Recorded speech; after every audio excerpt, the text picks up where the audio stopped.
invited to a lot of conferences, but I make a special point of coming to conferences that are about, that sort of highlight the role of women and what they can do. So I'm particularly pleased to be here. So my organization is called Global Giving, and it is what it says it is. It's a platform where organizations and individuals from all over the world post the projects that they are working on, whether it is supporting AIDS orphans in South Africa, or ensuring clean water access in Nepal, or planting trees in Kenya. And anyone in the world can donate to support those projects. They are usually undertaken by small organizations because it is our social mission to make it possible for the smallest organizations to get access to resources.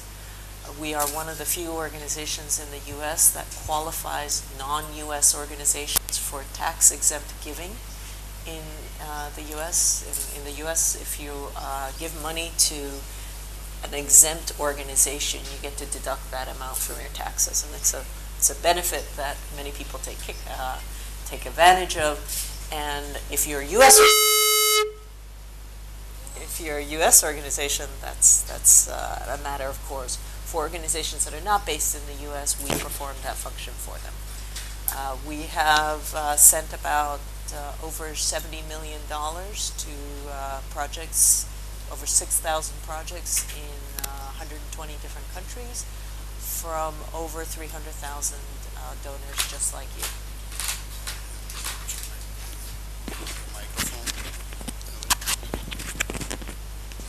Bueno, enseguida vamos a solucionar este pequeño problema. Continuamos.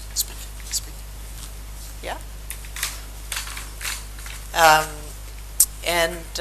We are a social enterprise, as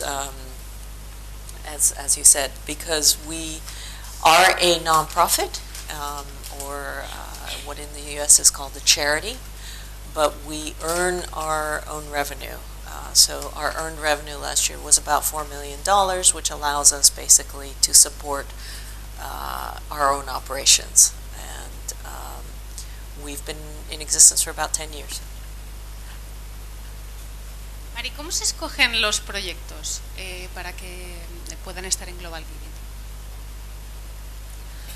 Well, most of the projects that are on Global Giving have, at some stage, discovered Global Giving on the web and said that they would like to join. And what happens is that my team goes through the documents of every organization, reviews their financials and other program materials, and then once they're qualified, we give every organization 30 days to test Global Giving. We realize that there are lots of organizations doing great work in the world, but not necessarily all of them will be suited to using Global Giving. It's a very digital platform. It's also a platform that happens to be at this time only in English. So you have to have someone on staff that speaks English, have reasonable facility with digital media, and if those conditions are met, during those 30 days, we ask these organizations to get support from 50 different individuals. It's also a way for us to minimize our risk a little bit, because even though we review all the documentation of every organization, there's always a chance that someone is making everything up.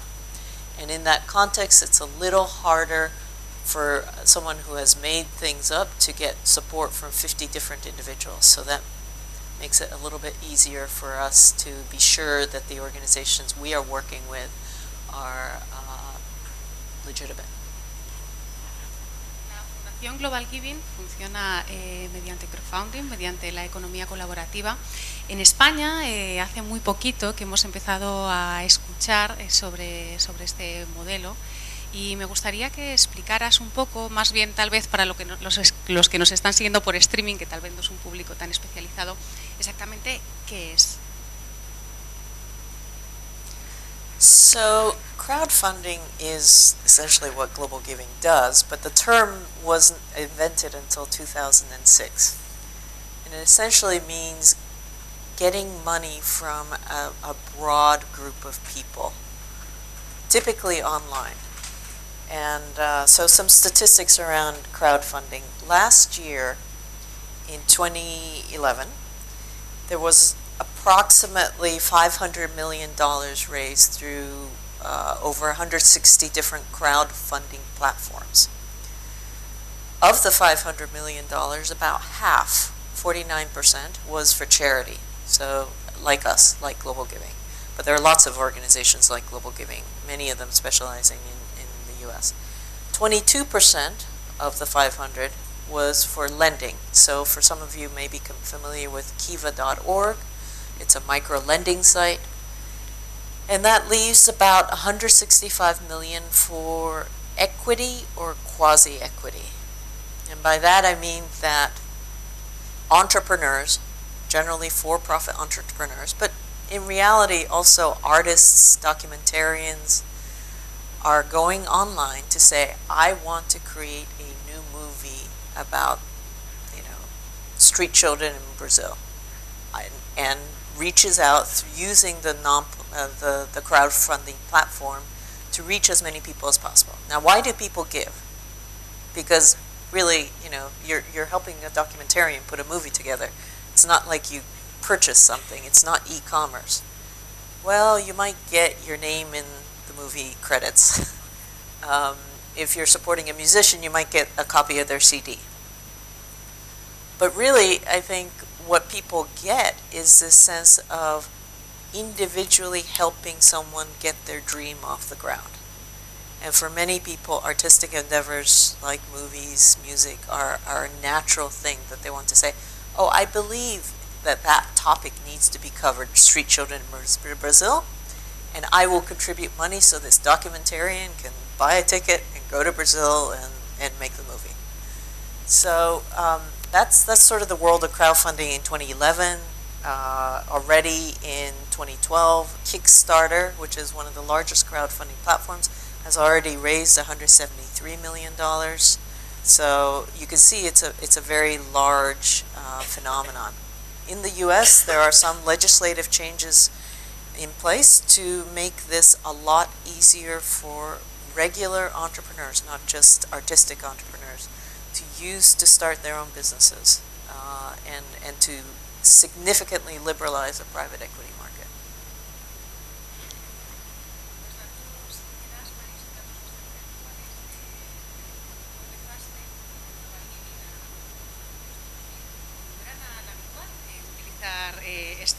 Este modelo. ¿Cómo fue recibida la idea?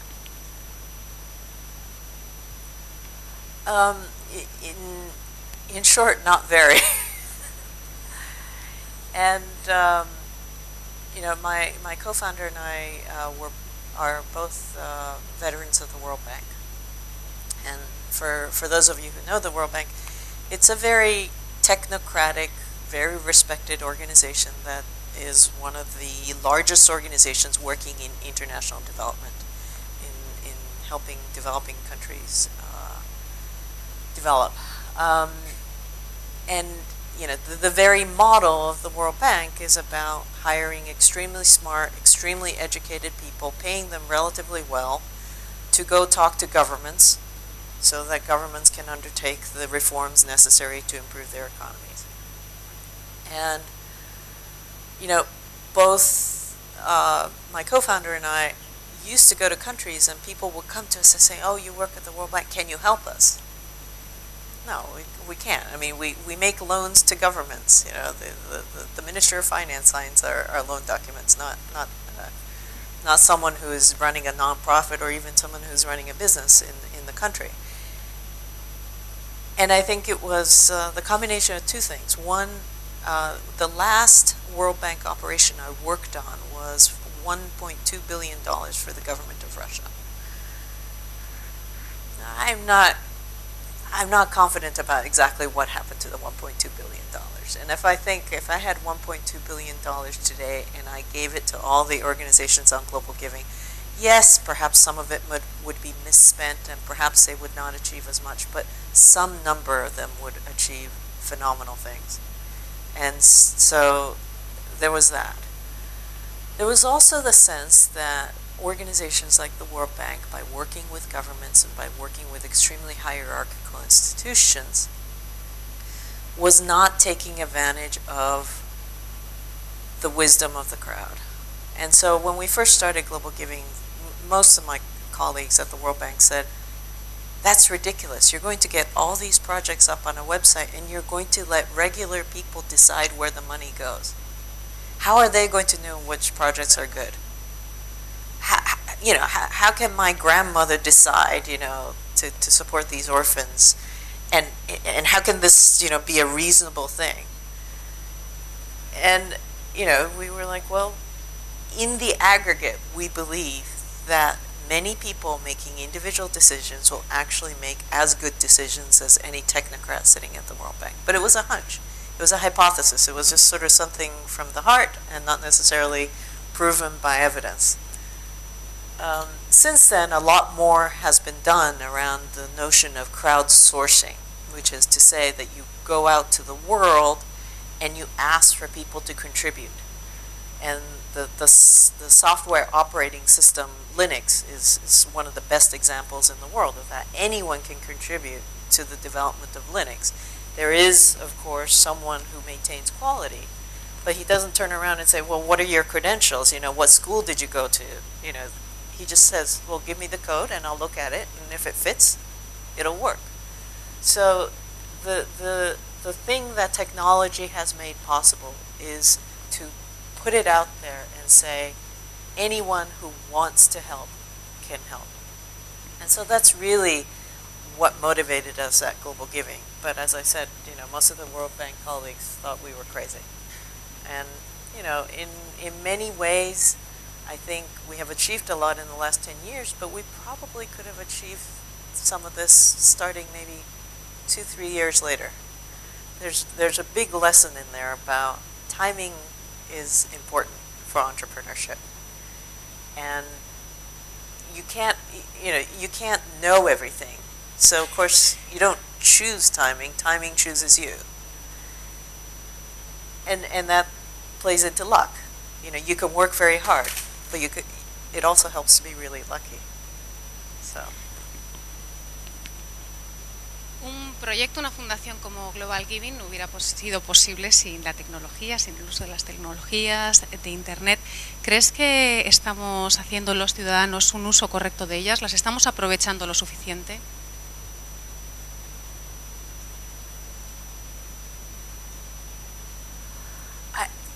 I'm sure that there is a lot more yet to be discovered and value gotten out of technology. When we started Global Giving, social media didn't exist.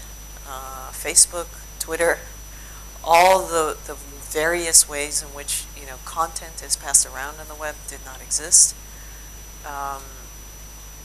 And I know there's been sort of an evolving divide here at this conference about cyber optimists and cyber skeptics. But I think for the cyber optimists in the crowd, the developments in social media are very interesting. So in social media, and so that includes things like Twitter and Facebook and Pinterest and blogs as well, it's increasingly clear that women are the majority. 71% of women are on social media, 61% of men are on social media. The average Twitter user is a 28-year-old woman with an iPhone. The average blogger is more likely to be female than male. Are they always talking about the most exciting things? No. Half of them are talking about their cats. There's a lot of evidence that ridiculous sites like LOL Cats drives a lot of traffic on the web. But I think on the one hand, it's really encouraging that so many women feel no barrier when it comes to social media. you know, there was a discussion earlier, right before coffee, about the fact that, you know, women don't even have emails, and you know, I think there's a lot of work still to be done there. But increasingly for young women, I think technology is second nature, and over time, I'm a firm believer that this will drive differences in actual, you know, participation in positions of power and shaping of content. I already saw it last year when we were engaged in work around the Japanese earthquake. 10 years ago, when we started Global Giving, we were all about trying to get in the newspaper, get covered by the New York Times, get covered by CNN, be in Fortune magazine. Last year, during the Japan earthquake, because we were on Twitter faster than any other organization engaged in Japan relief, faster even than the Red Cross, in turn, 48, 72 hours later, the New York Times and CNN were all calling us to say, oh, we saw you on Twitter. You know, what do you have to say about the Japan earthquake? So social media, in turn, has begun to influence traditional media. So I think it's a really, really encouraging sign that in the area of social media and user-generated content, women are emerging as a majority force. Mari, tenemos poco tiempo hoy antes de dar paso a las preguntas, pero me gustaría saber, a nivel personal, ¿qué tienes ahora en tu vida que no tenías cuando trabajabas para el Banco Mundial? ¿Qué has descubierto en este camino?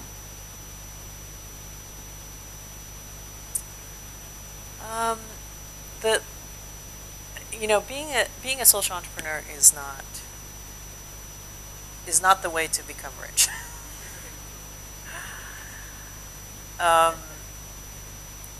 It's you know, it's something that we started in 2000. For 2 years, we took no salary. My co-founder and I. I was lucky that I could do that. I had saved enough money to be able to do that. It's also something that, to be perfectly honest, I think if I had been rational about my chances and about the chances of global giving, I would never have embarked on, and I would not also have persisted in. You know, you could be excused, well, you know, in 2000 you don't know what you're doing, so, you know, but the evidence starts piling up. 2003, 2004, you're still not making the targets that you set out for yourself. I think that sense of sticking to irrational optimism, irrational belief that this is worth doing has its downside, but it also has its upside. That sense of belief and that sense of agency and control and power that comes from doing something that you truly believe in instead of something that an institution tells you should believe is incredibly liberating. And you know, I'm Japanese. I came to the United States for college, and when I was in college, my last year in college, my mother, who was going through a difficult divorce at the time, told me, you have to quit school and come back. I can't take it. And I didn't, which, you know, I remain convinced was the right decision. But I also know, you know, I certainly felt at the time, and I still remain convinced today, that if I were not a woman, she would not have asked me to do this. She wouldn't have asked a son to quit school and come back. And, you know, that decision had two impacts on me. One, it made me, you know, it was a combination of both sympathy, but also just outright anger at my mother for asking me to do this, and how could she be so weak to ask me this, and a sense that, well, I will never be like that. So this sort of sense of rebellion and outrage that fed into it. But it was also, it went beyond outrage to sort of feeling a little dispassionate and a little cold about the decision to not go back home when my mother asked me to come. And, you know, I think as women, we struggle with the idea of what it means to be a woman. And it's not just socially determined. The social determination in Japan was that, you know, as a woman you should go home and be with your mother if she asks you to. I defied that, but I did discover when I took that decision that I also felt less feminine, less kind, less empathic. And those are not necessarily socially determined. I think we, as women, we want to be open and warm. And so, you know, I look forward to the day when women don't have to make those choices that sort of pit their own sense of being a woman against what is probably right to be a social being, to be a influential, meaningful social individual. Having said that, you know, for I've always told young women who I interact with, don't underestimate the power of anger and a little bit of cold-bloodedness in liberating you, in some respects, from your own notions of what it means to be a woman. And that, you know, starting Global Giving, I think, has been one of another dimension in feeding into that sense of I can be my own person. I can be I can have my own voice. I can have my own sphere of influence, but I am doing it to something that I think is powerfully good for society, which sort of allows me to sort of round the circle and to sort of correct the paradox that I started out with so many years ago. Bueno, Mari, muchas gracias. Sin duda, inspiradoras palabras las que has dicho, y yo voy a ceder la palabra al público que tenemos aquí, que seguro que querrán hacerte algunas preguntas.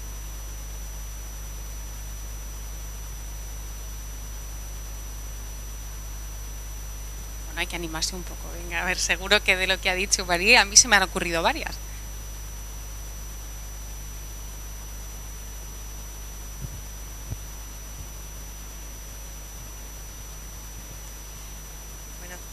Me gustó mucho la última frase de que no subestimen las mujeres la ira, porque solemos portarnos demasiado bien. Yo muchas veces digo que deberíamos portarnos un poco más mal de lo que se supone, y creo que esto identifica su comportamiento y el haber llegado hasta donde llegó, el tomar decisiones, el tener determinación.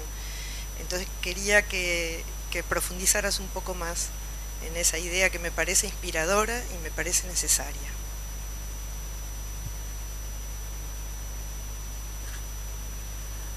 Yeah, you know, I was reminded of this obviously when we were listening to Jolie's very powerful story about her experience in Uganda, and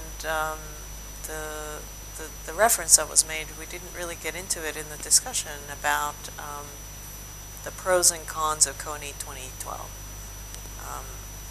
You know, I think Jolie made a very powerful case for why it needed to be done and why it was cast the way it was cast. The controversy that was referred to was, to a certain extent, a lot of the people online said, well, it was reductionist, you know, it sort of reduced everything in all the conflict in Uganda around the LRA and child soldiers and other things into one individual, as if, you know, sort of catching that one individual has solved the entire complex of problems that sort of fed into this.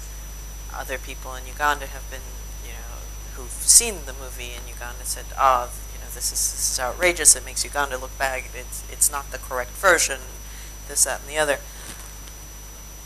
But I really admire people like Jolie and Invisible Children, because they are using the power of social media and the power of the crowd in a way that essentially politicians have been doing for millennia.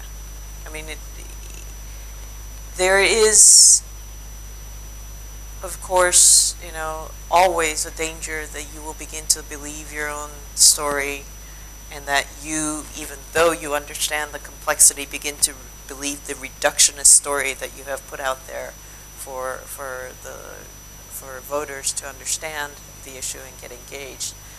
But I think it's hard to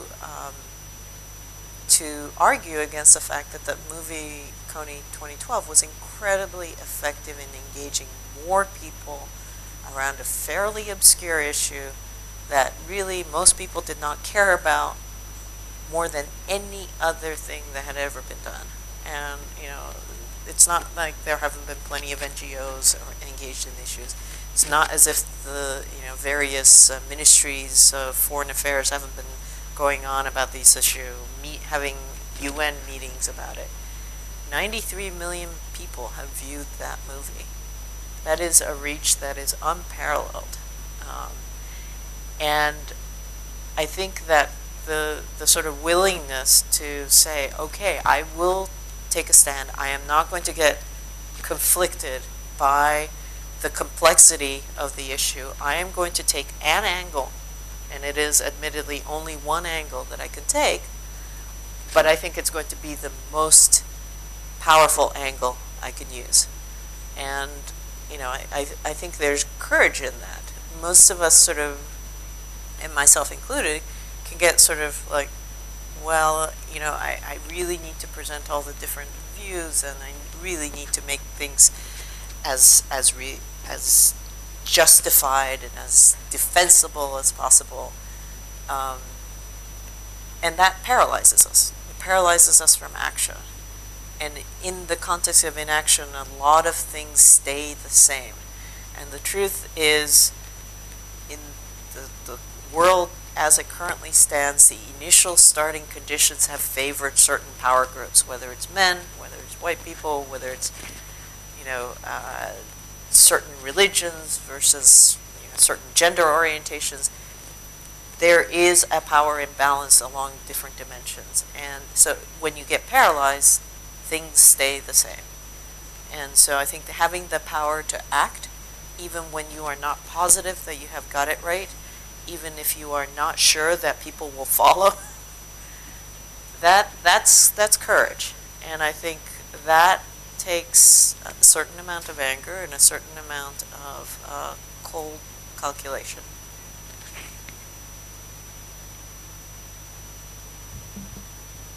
Hola, buenos días.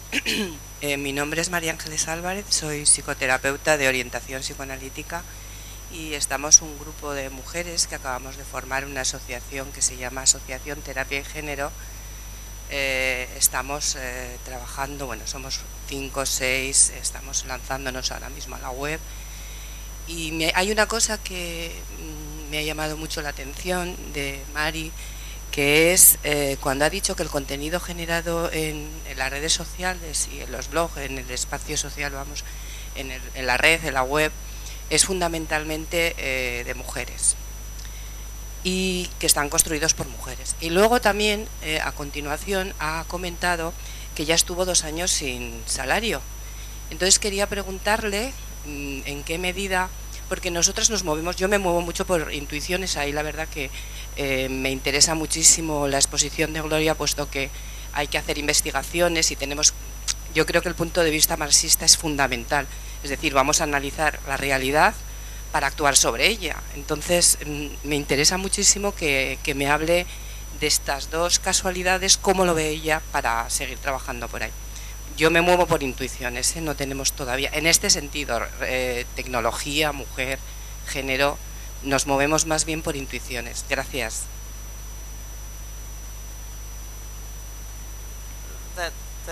That's fascinating. You know, it's ironic because I started out life as a Sovietologist. For those of you in the room who are old enough to understand what a Sovietologist is, it's someone who specializes in the study of the Soviet Union, which of course does not exist anymore. So I have studied Marxism deeply, and you know, I have over the years been very conflicted by sort of Marxist analysis, because on the one hand, when I was engaged in studying the Soviet Union, it was so clear that especially planned economies were, you know, a disaster for anyone living in that economy, and the sort of corollary to planned economies, which had to do with the authoritarian political system and sort of existed hand in hand, was personally abhorrent. The political authoritarianism, I witnessed it firsthand, and it was one of the things that I felt very strongly about. At the same time, I think, you know, Marxist analysis really has a point. It's, again, you know, going back to international development. You know, international development emerged as a field really only after World War II, when colonialism was basically taken out of the equation by general agreement, and everyone started saying, well, we should help, you know, underdeveloped countries develop. And that's when the World Bank was set up. That's when a lot of aid agencies were set up. And yet, at the end of the day, so much of development is sort of the imposition of our ideas, white people's ideas of what should be done in countries, should be done in businesses, should be done in NGOs to develop. And, you know, there's, and it, you know, when you study development, you also study the literature around, you know, theorists who talk about dependency, and, you know, it was only the dependency economists, the Marxist economists, who came out and said, this is a power issue, not an economic development issue. This is about dominating systems of thought and using finance to support that dominant system of thought. And, you know, when you bring it down to the individual, and you mentioned that you had started a therapy group around gender, you know, it's, I really saw in Japan especially the impact of the societal and individual expectations about what it meant to be sane, what it meant to be, you know, in equilibrium psychosocially. Because, you know, when my mother went through her divorce, she was, you know, essentially out of her mind, going so far as to ask me to drop out of college. And yet nobody in Japan thought that was strange. It was accepted. Like, oh, of course a woman would be distraught at a divorce, because that's her definition in life. That is who she is. So when she gets divorced, she's nobody. So of course it's perfectly normal.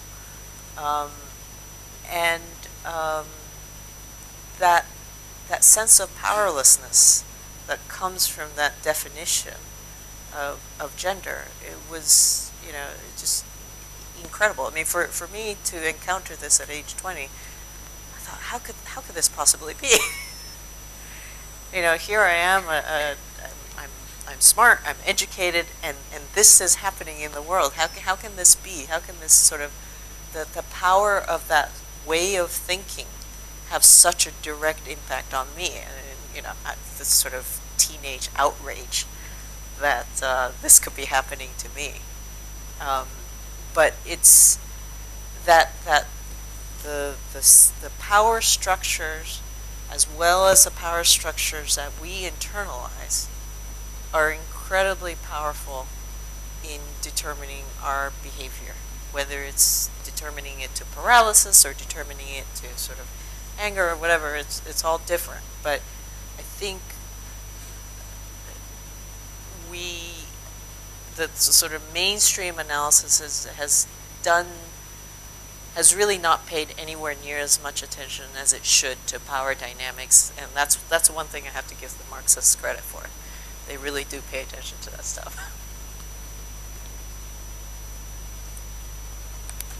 Bueno, pues muchísimas gracias, Mari, y tenemos ya que dar paso a la siguiente ponente de esta jornada, así que hemos tenido muy poquito tiempo al final. Muchas gracias y gracias a todos.